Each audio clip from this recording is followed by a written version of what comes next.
Mahito is officially out on the global side of the game, and I know a lot of you guys have been itching to get him. Hopefully you were able to, and if you guys haven't already, make sure you go and spend your Phantom Medals to get this character because he is a very good character. He'll carry you through Illusory Tower and a lot of other content in the game, and today we're going to be talking about how you guys should be building and using this character. So more specifically, what skills do you want to upgrade first to maximize his potential? What teams do you want to put him on? What recollections do you want to run? And then of course, what resources do you need to farm out to get his grade up as quickly as possible? So we're going to start by going over his kit and what he can do for his skills, and then we'll hop into it and start talking about teams and skill priority and stuff like that. So Mahito is an attacker type unit, and his characteristic is that he receives damage when targeted by a reverse curse technique. However, he is able to attack souls, and he is weak to soul damage. His skill 1 defiguration attack is going to have 2 effects, same with all his other skills, because it depends on if his domain is active or not. So without his domain active, deals 133.4% range taijutsu damage to the selected enemy. That is it. So ideally with this character, you want to get his domain up as quickly as possible. If the enemy does not have a weakness to green type, changes the skill effect to deals 133.4% range taijutsu damage to the selected enemy as a type that the enemy is weak to. Okay, so still same amount of damage, he's just effective against all types. Now while the domain is active, depending on own jujutsu and enemy's remaining HP, instantly kill the enemy. Effectiveness is high. His skill 2 is malleable appearance, grants miniaturization status to self, fills on ultimate skill gauge by 270. That skill gauge fill is super helpful, and then the miniaturization is also really nice because it evades single target attacks, which is insanely good, like not to be undervalued at all. And then while the domain is active, changes the skill effect to deals 224.3% melee taijutsu damage to as a type that the selected enemy has a weakness to. Attacks without a type when selecting an enemy without a weakness. Increases the selected enemy's taijutsu damage received by 20% for 2 turns. Depending on own jujutsu and enemy's remaining HP, instantly kill the enemy. And then his skill 3, Idle Transfiguration. This is like a really good skill when you have his domain up. Deals 400% melee jujutsu damage to the selected enemy. Depending on own jujutsu and enemy's remaining HP, instantly kill the enemy. While the domain is active, changes the skill effect to increase his own jujutsu damage by 20.1% for 1 turn 1 time. Deals 450% melee jujutsu damage to the selected enemy. Depending on own jujutsu and enemy's remaining HP, instantly kill the enemy. And as you level it up to level 10, you can increase the amount of jujutsu damage that you give to yourself there, which is actually kind of nice. And then last but not least for skills, his ultimate domain expansion, Self-Embodiment of Perfection. At level 1, deals 666% ranged jujutsu damage to the selected enemy. Deals damage equal to 15% of all enemies' HP. This is really good because when you're taking on Illusory Tower where they have like 8 million HP, if you've nuked the enemy down to like their last 1 million, 2 million HP, this is going to allow you to essentially just kill the enemy when you do his domain expansion. So Mahito is insanely valuable for this. And then he expands the domain for 4 turns. While the domain is active, grants guaranteed hit effect and attack immunity nullification to self, decreases own damage received by 20.1%, unable to fill on ultimate skill gauge when using a skill, depending on own jujutsu and enemy's remaining HP, once again instantly kill the enemy. Insanely good. For his auto skill, he does have a regeneration at the start of each turn if own HP is 70% or less and your cursed energy is above 40. He recovers his HP by 8%. The lower his HP is, the greater the HP recovery up to 16%. He inflicts damage cut to self, increases own damage received by 12%. The higher his own cursed energy is, the greater the damage received decrease up to 24%. So he has his own HP recovery, he has damage reduction as well. His domain is kind of his bread and butter, so you want to get that as quickly as possible because his other skills are not that great without the domain. I mean, I love the evasion, actually. It's really good for being able to evade and build up your domain, but this ideally is the skill you're going to be using like all the time up until you get to his ultimate, and then when you ult, then you want to be using skill 3. So with that said, these are the teams that you're going to be wanting to run Mahito on if you are wanting to use him as a main damage dealer.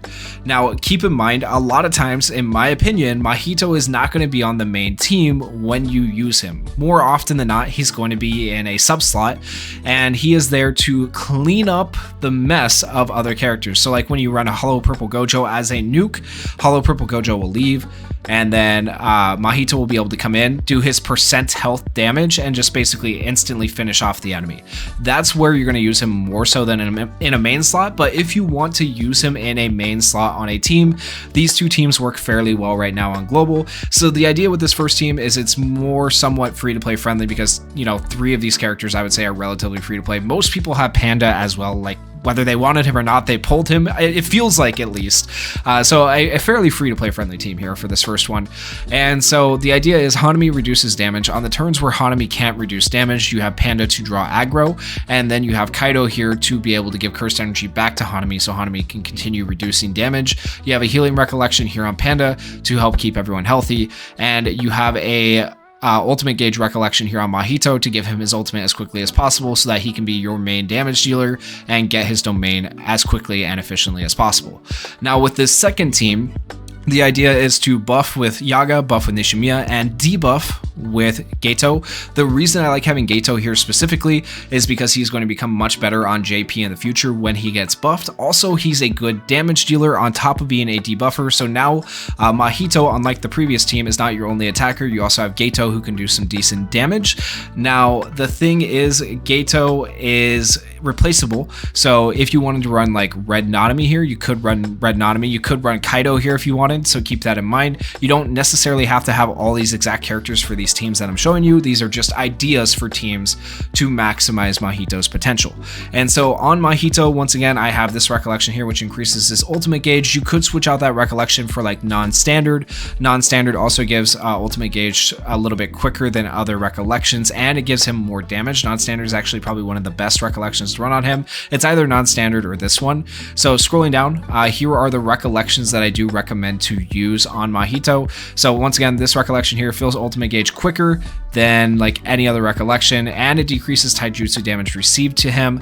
Non-standard increases your jujutsu damage and gives your ultimate faster.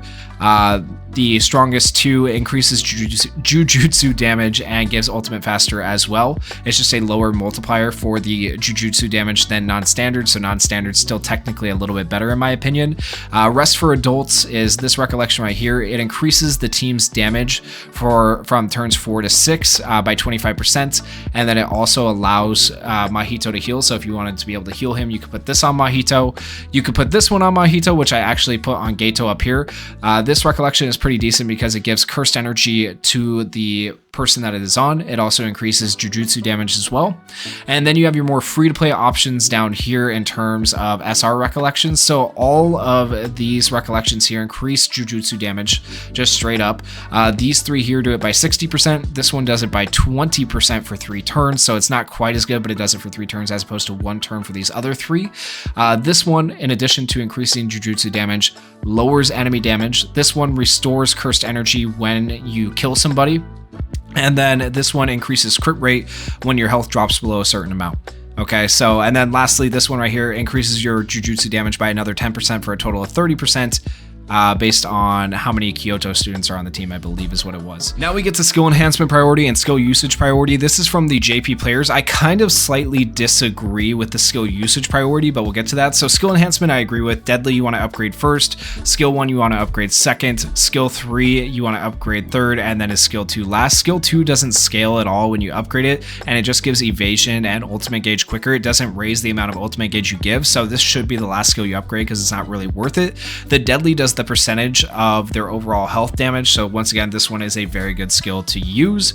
The skill 1 is effective against all types regardless of if the domain is active, which is why you want to upgrade it, because you can use it even when you don't have your domain active and do decent damage.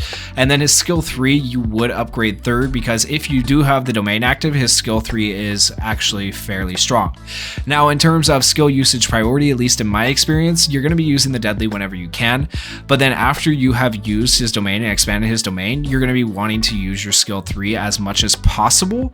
And then also, in my opinion, up until you use the domain, you're going to be spamming skill 2 more often than you're going to be using skill 1, because you want to get to that domain as quickly as possible. So I would technically say skill usage priority for me would go for deadly first, and then I would be using the skill 2. Then I'd be using skill 3, then skill 1. But I can see why they would have skill 1 as a higher priority for skill usage, because if you don't have the domain active, you are going to be using this to do decent damage because it's effective against all types. And then last but not least, we have the resources recommended to get Mahito up to board 10. So if you haven't already farmed out these resources, make sure that you do that, whether it's the gold version, the silver version, whatever, so have you, make sure you farm out basically these 2 items, no matter which rarity you're looking for. So hopefully that helps you guys out. That is the character guide for Mahito. And if you guys did enjoy the video, please consider going down there, hitting that like button, hitting that subscribe button, and thank you guys so much for watching. Peace.